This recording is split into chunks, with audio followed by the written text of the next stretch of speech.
Powered by Riverside FM. Yesterday, the 26th of November, UK Chancellor Rachel Reeves delivered the budget, setting out her plans for the UK's fiscal policy for the years ahead.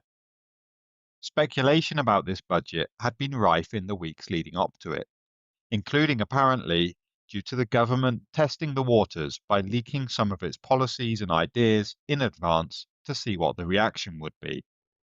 When it came to the budget itself, on the tax side, there was a smorgasbord of policies, all aimed at raising tax receipts, without directly touching the main avenues of income tax, national insurance, and capital gains tax. But aside from the policies themselves, one feature that struck me about the budget's proposals was the timing of their implementation. Many of the measures do not come into force until 2028 or even later. For example, the change to add national insurance contributions onto salary sacrifice arrangements for pension schemes does not come into effect until April 2029. And one of the biggest measures, the extended freeze on income tax thresholds, only applies from April 2028 and affects the years thereafter until 2031. It's obviously good to plan ahead, and it's especially good if you're a policymaker to set out future expectations.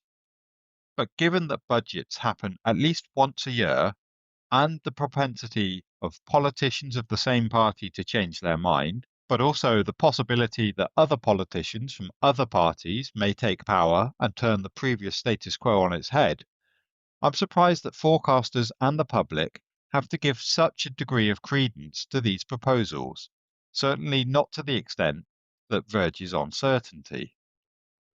It strikes me instead that the probability that some of these measures will be overturned or revised in coming years is quite high. Think back, for example, to the policy of the fuel duty escalator, a stated policy that attempted to increase taxes on fuel at a rate above that of inflation. It originated in the Conservative government of the 1990s, but persisted and continued into the 2000s under the Labour government. But it rapidly became the case that the annual fuel duty increases were postponed or suspended every single year, i.e., the government's ability to commit to a previous policy was quite limited. Of course, it is necessary for the government to set out its intention for future policy. It does so to allow the electorate and businesses to have an idea of the direction of travel, and for organisations that need this information to make forecasts, such as the Office for Budget Responsibility, to be able to do so. I think my point is not that we should ignore or disregard statements about future policy changes, but rather that we should consider them more carefully and not necessarily as a binary change from where we were before. Rather, there was always some probability of these changes happening, and that's now only increased a bit because they've been formalised. But I wouldn't treat it as a binary situation, that it would definitely happen. And the best thing about this kind of prediction is that I'm hedging my bets, so you can't come back in 2028 and tell me that I was wrong.